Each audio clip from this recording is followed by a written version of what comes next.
Hi friends, I realized a long time ago that I just stopped saying the season number and I definitely don't know the episode number, but we are here to review the latest episode of The Real Housewives of Potomac. Also, my camera I have to like reset up my camera because this is a New York apartment, so it's not like it just sits stationary, so I set it up each time.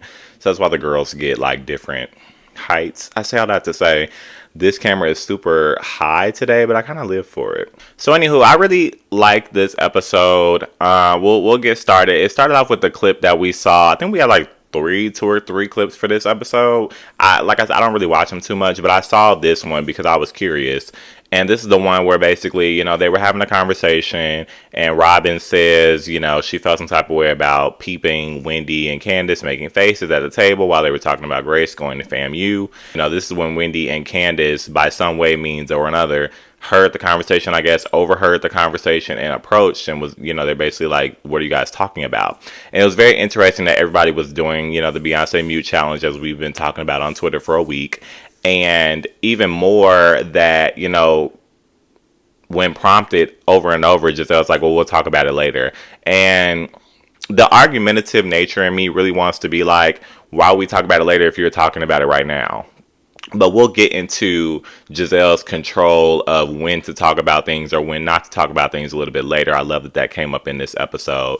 But I guess I'll also give credit to Wendy and Candace for exercising a level of discernment and patience, right? Like they're not so reactive. And I feel like there's another housewife on this season that's doing that as well, but we'll get into her as well.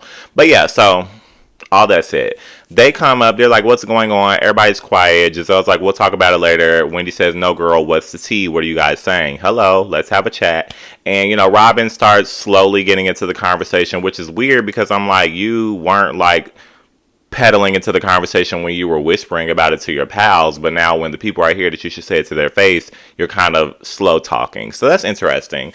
But she explains to them what happened. We all saw what happened in the clip. Essentially, Wendy and Candace get them together and let her know, like, girl, they called the BS, okay? It has nothing to do with Grace. It's kind of crazy that they even had to have that conversation. In my heart of hearts, and I don't think it has anything to do with a heart, but in my heart of heart and in my mind of minds, I know goddamn well nobody in that group thought that they were talking about Grace. Not even Gizelle. She just does things that are convenient. And then Robin is just not as smart. And then Ashley is just a pot stirrer. So we were having that conversation, but it was really quite unnecessary. Anybody in this world knows that they were not saying anything negatively about Grace. I believe that if you have at least a couple of brain cells, then you could have rubbed them together and understood that they're going to make faces when Gizelle talks because they don't like Gizelle. I make those same faces when I sit on my couch, and I have nothing against Grace. I do love when the ladies are able to compile things and really paint a story for us that we may not have noticed. So it was interesting to hear Wendy at the start of it diagnose and say, you've weaponized your children against me before. And then there was also somebody or some people on Twitter who brought up Gizelle's home thing. And remember one season, Candace was having a back and forth with Gizelle. Well, not a back and forth with Gizelle on Twitter because Gizelle doesn't tweet. But she was tweeting about Gizelle on Twitter and she called her house a shack or something like that. And if you remember, Gizelle brought that to the group. I was like, that's a home that I built for my children. Like she always weaponizes her children and throws them in there. And I've never heard anybody say anything negative about Gizelle's children on this show. So I just found that to be so ironic. And I do love that Wendy was able to paint that picture for us. And like I said, people on Twitter. So that's the fun analysis conversation part of these shows that we get. Other than that, I think that Wendy and Candace handled it very well. Like I said, I love their patience and I love the way that they articulated themselves.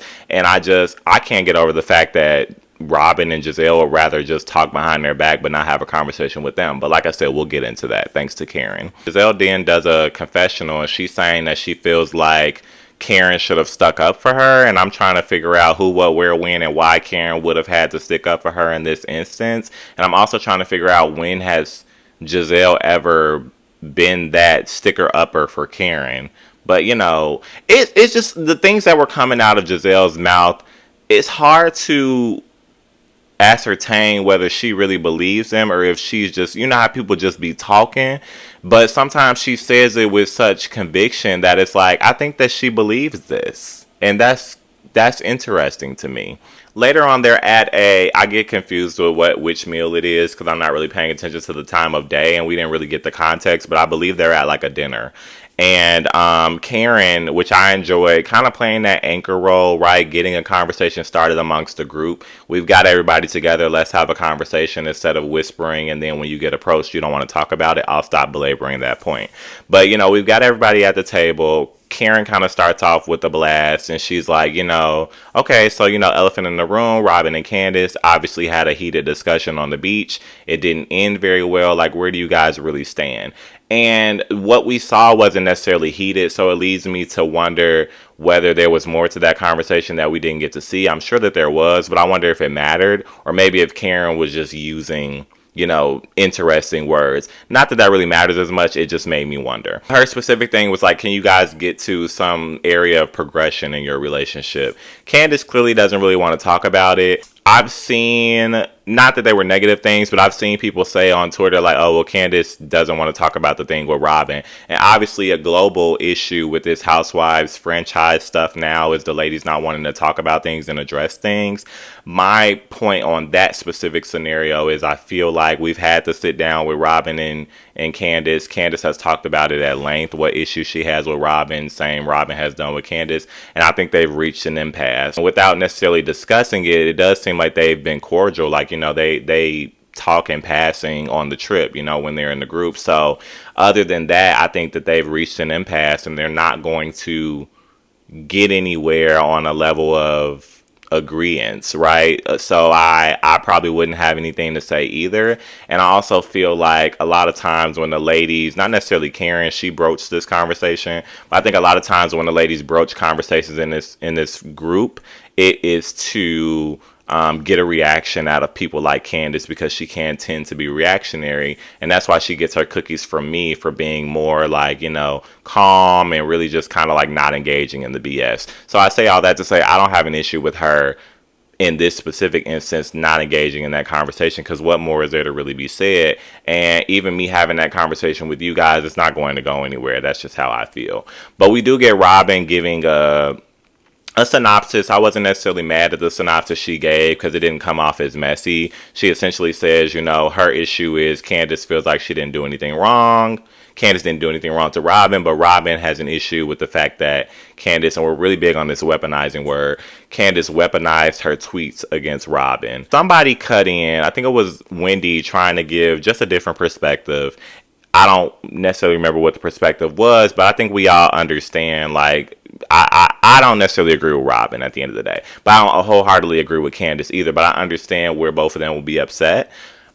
Wendy was trying to give a different perspective, and Robin says that she didn't do anything to Candace. So we understand. I don't know if y'all understood a long time ago, but I need to hear things. It's probably why my dating history is so bad. Like, I don't go with the red flags. I need to hear it verbatim. So hearing both of Robin and Candace say in this episode that they don't feel like they did anything wrong to each other, that's why we're at the impasse that we're at, right? And they are in one of those types of disagreements and arguments where you feel like, oh, I want the other side to tell me they did something wrong, but the other side doesn't feel like they did any wrong. So you have to get past that in order to move on to the next step, but they're both at those separate impasses, and so we're just not going to really get anywhere.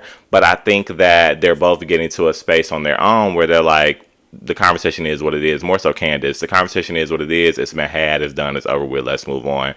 And that's why when Ashley even asked Candace, like, do you still feel like Robin strategically, evaded her truth and kind of like corroborated Gizelle's false truth about your marriage and about your husband?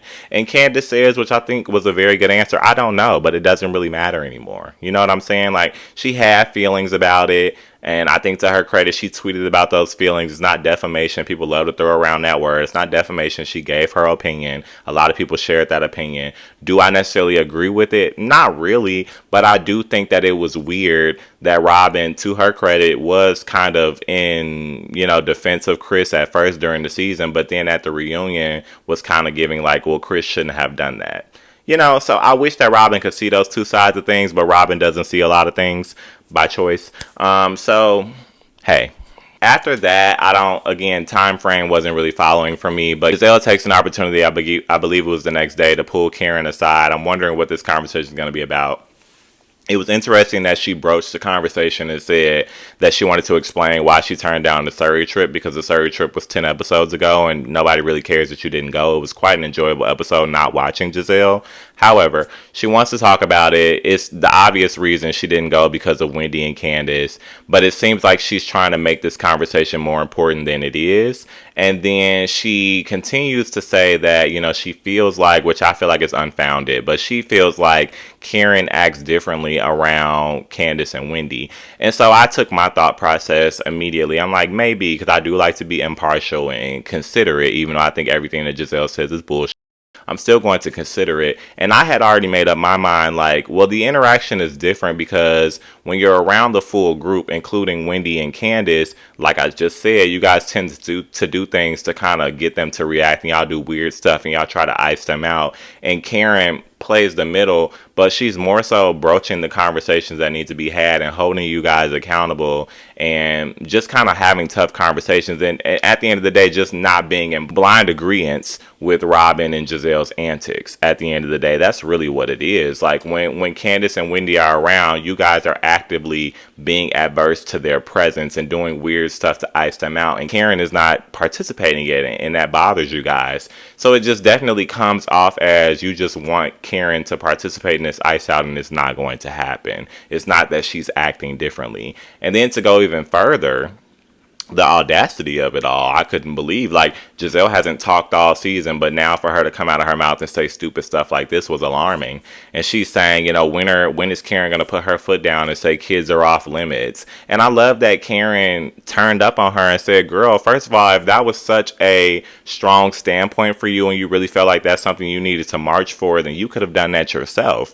But when those ladies come around, you have nothing to say. And I love that they gave that flashback to the beginning of the season when Karen called that out with Gizelle, like, when Candace comes around, you get very quiet. And I love that she's letting her know very directly, like, girl, we're good, because immediately, and y'all have to listen to this grown woman, as soon as Karen did not agree with Gizelle was like, oh, okay, so we're not good. I hope y'all clock that. And Karen said, no, we're good, but I'm being honest with you. Like, at the end of the day, when they come around, you have nothing to say. So don't come to me now and say, hey, you should have stuck up for me, if you're not even going to stick up for yourself. They come around and you want to be childish and you want to be quiet. Those are your kids. So if you feel like somebody did something against your children, you speak up about it. Especially when you were prompted. Wendy asked you and you said verbatim, we'll talk about it later. That's your opportunity. It's not Karen's job to defend you and your children, especially because nothing happened to your kids. And honestly, I think it was very gracious of Karen to not even go that far to say nobody did anything to your kids. At the end of the day, she didn't take that experience away from you, but have that experience, but handle your own business. I love that Karen just clocked the T. She's like, girl, it's getting old. And Gizelle's talk changes and she's like, okay, fine, whatever, but I just want to feel like when you're with those ladies, you're not trashing me. And that's just something she completely made up. Like, we did get that flashback of Karen saying, Gizelle has nothing to talk about, so she has to do stupid stuff like that. But Karen literally said she doesn't say anything about Gizelle behind her back that she wouldn't say to her face. That's not something that Karen wouldn't say to Gizelle's face.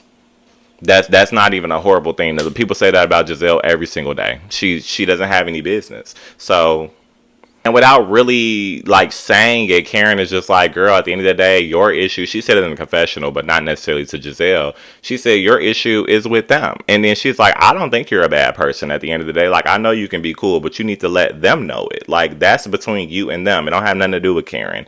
And I really appreciated that. She's like, girl, do your own work. Do some work. When we're at the next meal, which I think is probably a lunch, I don't understand why we're still talking about Karen's trainer. I do understand that, we got to see him and he's an ex-football player, and we got to tie in that, he knows Ashley and she has a crush on him. None of that seemed important to me at all. What I did love here, though, and what really felt like Housewives, is that Karen then brings up the conversation that she had with Gizelle, separately, she brings it up in the group. And the way that things have been going with the division in this group, you would think, or you would assume, that conversation is just going to stay there and everybody's going to watch it on TV and then they'll talk about it at the reunion.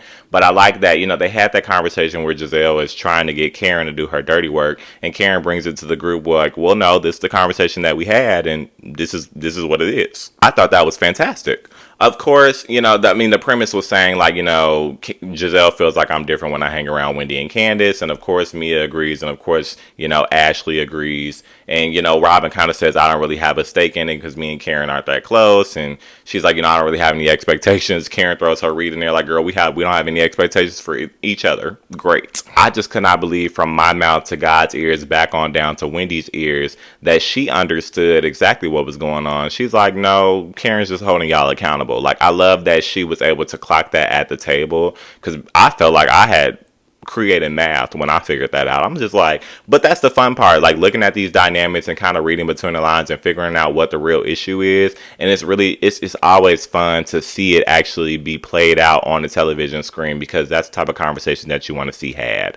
And it was nice to see Wendy clock that T, and nobody had any debate to it, because it's extremely true. And of course, Candace, again, this is an opportunity where Wendy and Candace are understanding exactly, like, they are just miles more tapped in than everyone else. Like, they're much more reasonable, and they're of the younger women in the group, so that's crazy to me. And then even Kiarna, I believe is how you pronounce it, she clocks it, and she's just like, obviously from the outside looking in, I love that she prefaced it like that, from the outside looking in, and I haven't been here for the whole thing, it seems like the premise of the issue is between the weirdness with Gizelle and Candace.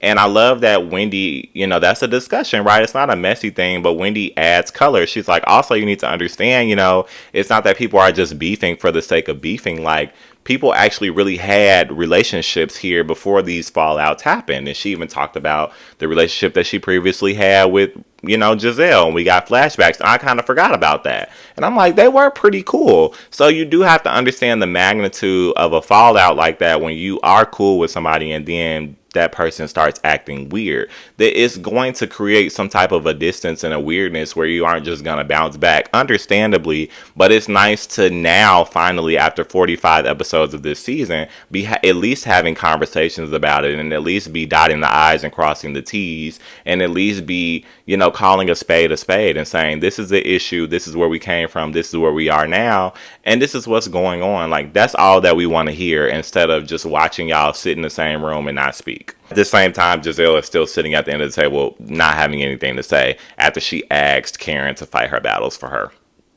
There's a point where, like, some of them go do an activity and some of them are sitting under this, like, gazebo. Obviously, the loser crew is sitting under the gazebo, and then the rest of them are, like, I think they were playing tennis. So it was, like, Mia, Wendy, Karen, and Candace.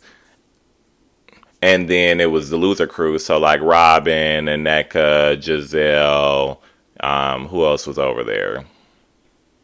And Kiarna, but I like Kiarna. But, the thing is, they're over there with Kiarna, and they're asking her, like, Robin, the most weird question of all. I couldn't even believe that came out of her mouth. I never would say anything like that as a grown person on camera. But she asked Kiarna if Wendy had any conversations with her about the group, basically, like, spilling any tea or trying to give any information about, the divide in the group. And without even knowing the answer, I was like, that doesn't seem like something Wendy would do. Like, I don't think she's that losery. We all have faults. I'm sure Wendy has faults. She's not without fault. But I don't think she would do anything that lame. And Kiarna's like, no. Like, she didn't. She's like, there's obviously a shade between, Gizelle and Wendy that I knew about, but there was no bad talking that went on. And yeah, as ground woman would. And then Robin had nothing to say after that. What a loser. But, Kiarna goes further to say that really the biggest thing discussed with Wendy was kind of the divide going on with Aneka. And she kind of gets a sliver of saying, and about the culture. She says that in there. But then Gizelle includes, Aneka. And she's like, well, Aneka was really hurt by that. So Aneka comes in and joins the conversation. Understand that she joined that conversation.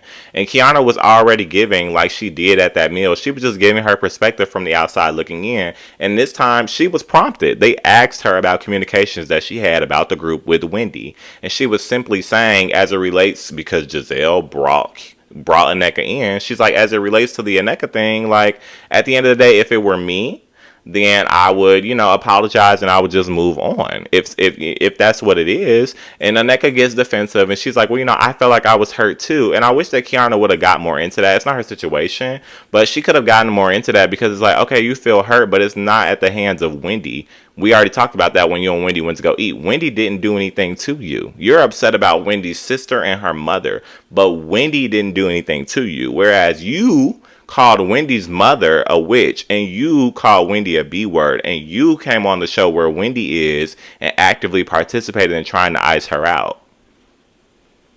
So, yeah, you should just apologize and move on at the end of the day. Like, and you did what you could. Wendy took it the way that she did, and we're moving forward. It is what it is. But Aneka is unsubstantiated, just throwing it out like you're trying to stir the pot. I don't know, like, how's she trying to stir the pot of something that you already started? Like, I don't understand what you're talking about. Stir the pot how? And I love seeing, even with this division, I do enjoy being able to see the rational group versus the losers. And it was nice to see because you're getting a mix. I don't know how Mia ended up over there with the rational people, but no big reads on Mia because she's been doing pretty well this season. I'm going to give her that. We'll get to that. But Mia basically asked the rational people, how do you feel about Ashley's divorce? And immediately Karen, Wendy, and Candace are kind of giving like, girl, nobody cares. Like, who cares? And not a who cares like a F Ashley, but like a who cares, like that's not our business. And we're not here to be messy and talk about Ashley's divorce with you at the end of the day. And I really just could appreciate that because you're watching this at the same time that you're watching, Gizelle and Robin and them be divisive and ask, was Wendy talking about them before Kiana joined the group? You know what I'm saying? You're seeing the differences. And even when she does bring it up, it's not even just like a who cares, that's not our business. But all three of them, each, Karen, Wendy, and Candace, were kind of empathizing with Ashley and giving good points about divorce and Ashley's background with her father and feeling like, she was abandoned and support. Like, they're actually kind of being complimentary. Are they going to get points for that from Ashley or anybody else in the group? Hell no. But the fact of the matter is Mia was over there with the intention to be messy, and they're not being messy against somebody like Ashley who's always being messy. So again, you just get to see the difference in the quality of the woman. But at the same time, Mia was kind of going in and kind of felt like she was trying to egg it on, and she does call Ashley a gold digger. And I can appreciate the honesty because Ashley hasn't worked this season either. So if somebody has to do it, I do appreciate the fact that Mia is the one tapping in and having those conversations. I won't even say that I didn't like that she was trying to have a messy conversation with those ladies, but I did appreciate that even given the opportunity, they didn't take the messy route. Let Mia do that with those other losers. Ashley's on the phone with Michael, and I wasn't understanding this from the clip, but it made perfect sense when I watched it in the episode. Basically, Michael told her that he would sue her if she had him on camera. So because they were filming the call, and I guess he kind of got a glimpse of the camera, he turned his FaceTime camera off. So she's having this back and forth with him about not being able to see the kids. I mean, I feel as though whether it be intentional or not, I think we're just watching the irony of Ashley. Like, that's what it feels like. It feels like the Real Housewives of Potomac, and then there's a subpart called the irony of Ashley and all the crazy stuff that's happening with this backlash of her and the Michael relationship after all the that she talked for the last couple years, and she still doesn't really seem to be aware of how silly she looks, but we'll talk about that a little bit more. Karen gets a confessional because I was thinking this, so it was just so funny to hear her say this. She says the only good thing that Robin has done is host this trip, and I'll have to agree. I think that it was a great host to the trip. Now, Robin as a person, not awesome. Her interactions with the ladies, not awesome. But like the flow of the trip and the interactions within the trip and the activities, and they had 1,700 meals and opportunities to have group talks. I thought that was great. So yeah, if that's going to be Robin's role, like I hopefully she just sticks to that. She can do a lot less talking and a lot more planning. I would have to agree. And then another meal, and I really enjoyed, again, the conversations being brought to the group. Whoever is giving these notes, like, hey ladies, if we have outside conversations, can we be sure to bring them to the group?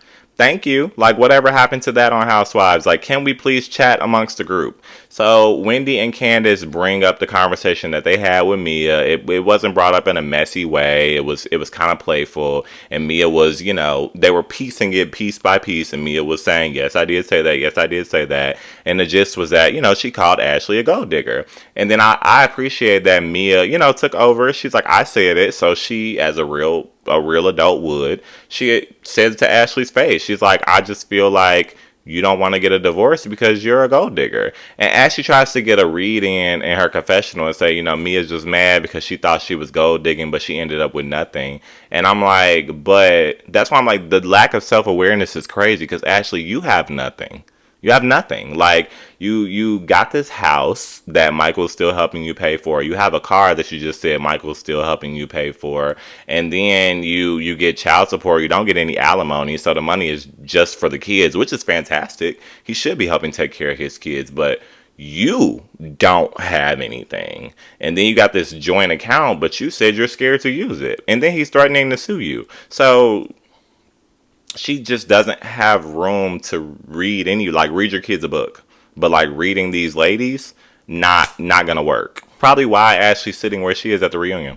But Mia basically ends it like, girl, you just need to be honest with yourself. And I think that that's a great point from Mia, but also have some self-awareness and realize where you ended up and take your L. Like, you have two beautiful children. That's fantastic. You were married. We can presume that you love that man and that y'all had a great relationship. And then after that, take your L's and go. You don't have any money to walk away with, but at least you had love.